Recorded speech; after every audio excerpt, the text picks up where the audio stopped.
आज हम पहला यूहन्ना 4 बाब और उसकी 19 आयत को मिलकर सीखेंगे। तो पहले मैं आपको पूरी आयत सुनाऊंगी और आप ध्यान से सुनेंगे।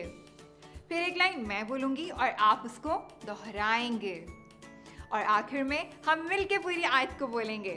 तो क्या आप तैयार हैं? अब मैं आपको पूरी आयत सुनाऊंगी और आप ध्यान से सुनेंगे।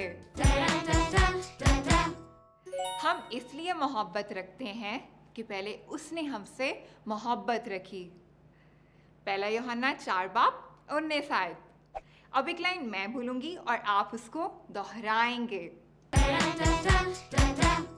हम इसलिए मोहब्बत रखते हैं कि पहले उसने हमसे मोहब्बत रखी। पहला यूहन्ना 4 बाब 19 आयत। क्या बात है दोस्तों, आप सब ने तो इस आयत को बहुत जल्दी सीख लिया। तो क्यों ना हम इस पूरी आयत को मिल के बोलें। हम इसलिए मोहब्बत रखते हैं कि पहले उसने हमसे मोहब्बत रखी। पहला यूहन्ना 4 बाब 19 आयत। बहुत अच्छे दोस्तों, आज आपने मेरे साथ मिलकर बाइबल की एक नई आयत को सीखा।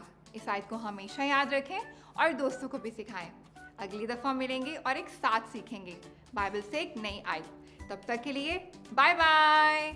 रोज की रोटी खाएं हम खुदा में बढ़ते जाएं।